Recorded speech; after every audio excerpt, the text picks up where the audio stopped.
嗨，大家好，欢迎来到10人驾到了你不知道三国系列，我是主持人叉叉 Y， 我是金老师。好的，欢迎回到我们节目。我们这一集要来聊聊的是《三国》这个电视剧的第53集。在这一集的内容当中呢，我们可以看到呢，周瑜他一直在出很多的馊主意，把孙权呢跟吴国太，也就是孙权的妈妈惹得非常非常的不开心啊。那其中一个最重要的馊主意呢，就是呢他提议要把孙小妹，也就是孙尚香，孙家的这个最小的妹妹呢，嫁给刚上妻不久的刘备啊。我就觉得看到这边呢，好像在看8点档的感觉啊。对，三国8点档。所以呢，在这边问一下金老师啊，这个吴国太到底是谁？他到底是何方神圣？他到底是什么样的来历咯？好，其实吴国太他是在《三国演义》当中登场的角色。那姑且要先理顺他们的家庭关系，就是孙坚他是孙策以及孙权的爸爸嘛，对不对？那孙坚他有娶老婆，大老婆呢叫做吴太夫人。那吴国太跟吴太夫人什么关系呢？答案是吴国太是吴太夫人的妹妹，也就是孙坚他吃姐妹洞啊，就是娶了姐姐也娶妹妹了哈，两个都是他的妻子啦。OK， 那吴太夫人有描写说，就是在《三国演义》帮孙坚生下小孩没过多久呢，过世了。过世之前，他就告诉孙权讲说：“我不是还有妹妹吗？就是你阿姨啊，你以后要把阿姨吴国太当做你的亲生母亲一样的孝顺啊。”说完没多久就死掉了。所以接下来几乎都是吴国太来担任一个孙家大家长的角色，特别是孙坚早死嘛，孙策也早死嘛，对不对？所以其实孙权一开始接班的时候就10几岁而已啊，后来在赤壁战前也就20几岁啊。所以很多时候，当大家都觉得说啊，毛头小伙子，我们该怎么办的时候，吴国太就得站出来说：“妈妈，我挺儿子啦。”或是要问儿子说：“哎，你想清楚了没有啊？妈妈担心你啊。”来做一个居中协调的角色。当然，吴国太最多的戏份在哪边？就是我们现在讲的这个三国电视剧。后来听到说什么周瑜要把我的女儿嫁给刘备，开玩笑，有问过我吗？我的家事，你周瑜来凑什么热闹？然后就开始很生气之类的哈。接下来的戏份电视剧会演到，我就不赘述啦。那以上这些事迹呢，我可以告诉各位，全部都是假的。不但以上的这些剧情是杜撰，连吴国太这个人根本就不存在。所以呢，与其我们去探究吴国太，我们不如来探究真实存在的人，也就是在《三国演义》当中莫名其妙被写的早死的吴太夫人，也就是孙坚的老婆。那话说孙坚的老婆，历史上称呼她叫做吴夫人，她早年生在江东吴这个地区，听说长得是蛮漂亮的。当时呢，正在军政界打滚冉冉上升的一个政治明星，也就是孙坚听说江东吴家有个漂亮女儿，我想娶她，于是就去拜访啦。顺带提，那个江东吴家跟孙坚之间其实是有一点点新仇旧恨在的。什么新仇旧恨呢？就是孙坚他早年其实他是一个平民老百姓，他是靠着军功不断的崛起的。那吴家就曾经嫌弃孙坚说：“哎呀，孙坚这个家伙怎么样？轻佻。什么叫轻佻？轻佻、狡诈。也可以想象到，一个要从底层逐渐攀升的人物，他不狡诈，他怎么可能成功嘛？对不对？特别他还是军事将领。那有句俗话说得好，兵不厌诈，这是战争。兵不厌诈，这就是战争。好，你在战场上当然也是跟人家玩阴的嘛，对不对？人无心就是畜生。所以可能像江东吴家这种就是比较有渊源的 old money，就是我很早以前我就有社会有地位的嘛，就特别嫌弃这种暴发户，尤其是那种靠军功啊、靠狡诈啊、靠阴谋啊上升的这种穷小子。哎呦，真不是很想跟这种人为伍哈。所以其实吴家早年很瞧不起孙坚。结果此时孙坚他发达了，而且注意人家是军事将领。那军事将领这种职业别的东西或许没有，有一个东西它一定很多。你要不要猜看是什么东西？兵啊，权力啊。答对，兵嘛，军队嘛，他一定是有管一些战斗部队的嘛，对不对？所以等到孙坚跑来问江东吴家说：“哎呀，听说你们吴家有个女儿很漂亮呢我想娶她，不知道你们吴家有没有意见？”好，这时候江东吴家就紧张，就想说现在一个军事将领有兵有权找上门来，就说我想娶女儿。按照感情因素来讲，我实在不想要把女儿嫁给这种就暴发户啊，这成何体统啊！但如果我不答应他，猜看可能会发生什么事情？你的家门可能就被这群人给冲破了吧？没有错孙坚也不是跟你讲温良恭俭让的人好，所以当这个吴家正在觉得说是到底该怎么办又不想嫁给他，然后问题是也不想要得罪这个冉冉上升的这个军事将领。此时吴家的女儿就出手了她是这么跟他的大家长讲的，就是说如果你因为我这个小女子让整个家族蒙上天大的祸事，这难道是一个好事吗？当然不是。所以不如就牺牲我这个小女子吧。如果我遇人不淑，我嫁到个烂老公，那也算是我的命啊。意思就是说就派我出去吧如果能够把我嫁出去解决这件事情，不让家族承受更多的风险的话，我是愿意的。那当然我猜看吴家会说你好辛苦啊，你好可怜啊，哎呀怎么会这个样子？好，那你赶快嫁出去吧就是赶快去做一个风险切割。于是呢，江东吴家的女儿就嫁给了孙坚，正式成为所谓的吴夫人。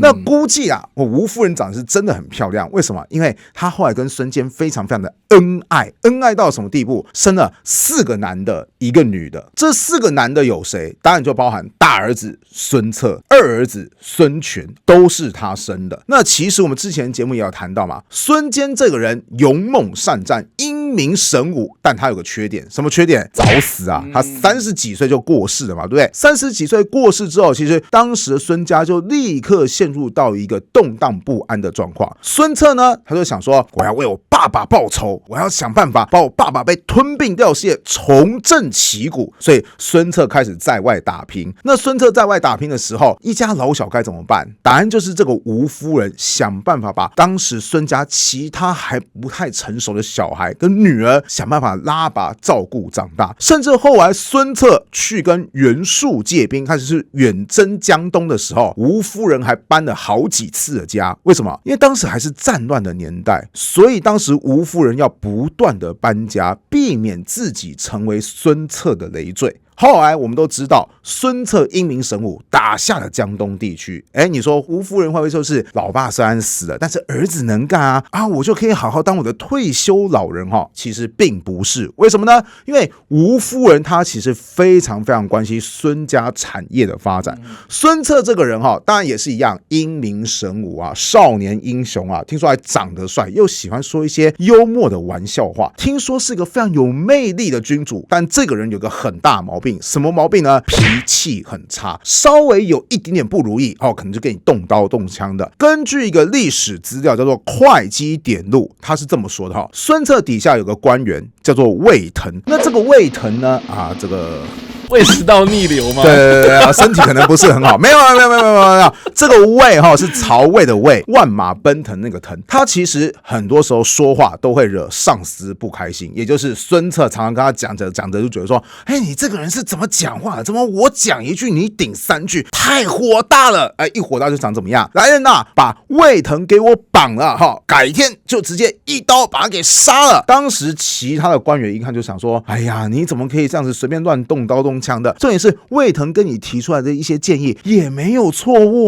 他又不是犯了什么行政上的疏失。总之就是孙策一言九鼎，眼看这个魏腾就要没命了当大家没办法的时候，吴夫人出手了。吴夫人是怎么来解决这个事情呢？当时吴夫人就走到一个井，就坐在井的旁边，就说：“我说阿策你现在才刚打下江东地区，很多事情你都没有搞定，你这个时候正是需要善用人才，接纳各方面谏言的时候。我看这个魏腾他平常办事情都非常非常认真，他是个人才可是你今天却要杀他，妈妈，我警告你你要是杀了他之后呢，大概大家都不喜欢你孙策的统治。我看造反以及颠覆我们孙家就是不久后的事情。所以与其以后发生这个事情，妈妈决定现在就自杀我就现在一了百了就算了，然后做事要跳到那个井里面去。那孙策当然冲过去说：妈，不要这个样子啊，不要激动啊！啊，我不再杀魏腾了，万事好说话，麻烦你从井旁边离开。吴夫人就说：真的哈，你不能骗妈妈哈，你要是骗妈妈的话哈，小心我就随时跳井自杀哈。于是，在这种情勒攻势之下，魏腾的性命就获得解决了哈。你觉得吴夫人这个策略怎么样？怎么好像想起这个小时候常常会遇到的一些状况嘛？你不要讲小时候，你是不是长大之后也常常会遇到一些，就是啊，我打算怎么做？你是这样做的话，妈妈我就啊，那个妈，万事好商量啦哈。对，这个是只有亲人才可以用的救急招数。比如说上司跟你讲说，叉叉 Y， 你要是再不加班3小时的话，我就自杀给你看。你会怎么跟上司说话？我先打卡，拜拜。啊，对啊，你不会跟这些没有关系的人，就是说啊，你要死就死啊，好，对。我觉得你刚刚说要坐在井边的时候，让我想起了一个非常非常经典的101句问句嘛。什么句？你女朋友跟你妈妈掉到水里面，你要先救哪一个啊？我猜啦，按照孙策的个性，他一定会说，女人随时都可以抢。我们之前讲过那个三国电视剧，不就讲到那个大乔小乔？其实历史上的大乔小乔就有点像是在孙策攻打他国的过程当中，顺势把当地豪强的女儿给娶过来。所以其实孙策他不缺女人了，他可能就会跟别人说啊，女朋友跟妈妈掉进水里面，你说的是哪个女朋友？有几个女朋友？哪一个？对，我要考虑一下。什么第17个女朋友啊？那个还好啦，没什么感情啊，还是先救妈妈哈。对，所以你问这个什么救急问题，在孙策这边是完全不成立，他一定会回答，当然是先救妈妈嘛，对不对？因为女朋友可以有很多个嘛。总之呢，这是一个辅佐孙策事件。那孙策这个人他其实虽然作为一个君主能征善战，跟他爸爸没什么两样，而且有一点真的就跟他爸爸孙坚没什么两样。哪一点呢？那就是找死嘛。没错，孙策也是脾气很冲，所以后来得罪很多人，结果被刺客谋杀，接下来伤重过世，搞得孙权19岁他就必须得接班。好，所以孙权接班的时候，很多人心里面是压根没底的。像一开始孙权要接班的时候，就有人建议说，要不要政权跟军权分开？就是你孙权你就专门管政治的部分，军事的部分交由你的三弟孙毅来担任。为什么？因为孙毅虽然比你孙权年纪小，但他个性像你哥哥孙策也是一样，非常的刚烈哈，就是脾气暴躁哈，在军事上面好像颇有些残的，不把它分开来吧？这其实就是对孙权的一种不信任，就是你一个人处理不来啊，所以找个人来帮你分担啊哈。那孙权自己也会很多时候心里面怀疑自己说，我哥哥那么英明神武，我比得上他吗？我才19岁，突然要接掌一大股势力，我能办得到吗？就在大家都在怀疑的时候，有一个人出手，谁出手呢？又是吴夫人出手。作为这时候孙家最重要的长辈，他常常怎么样呢？就会把孙权底下2名官员给找过来，一个叫做张昭，一个叫做张宏。这2个人都非常有政治才能。吴夫人就会讲说，我家阿全年纪还轻，很多时候的事情都要由2位来多帮忙。那阿全他已经够忙了哈，我也不方便一天到晚说阿全你这件事情做的对不对？你要再多想一下。那大家就会觉得对阿全更没有信心嘛，对不对？所以呢，我们如果要帮阿全的话，要怎么帮？私底下帮。什么意思？就是当那个公文拿过来的时候，阿全他看一部分嘛，我们也帮他看一部分。能够事先处理的东西呢，我们私底下张昭张宏你们2个人就出主意，自动帮他给处理完了。我相信你们，我相信你们。如果这件事情后来阿全知道还有任何意见的话，就直接报我的名字说，你妈妈叫我这么做的，有什么事情我吴夫人自己去跟阿全商谈。在吴夫人这样的授意之下，张昭跟张宏帮孙权解决很多事情，而且很多事情是非常有效，就是拿到公文立刻批，就立刻回复，很快的就让那个最人心不安的时期顺利的过渡过去。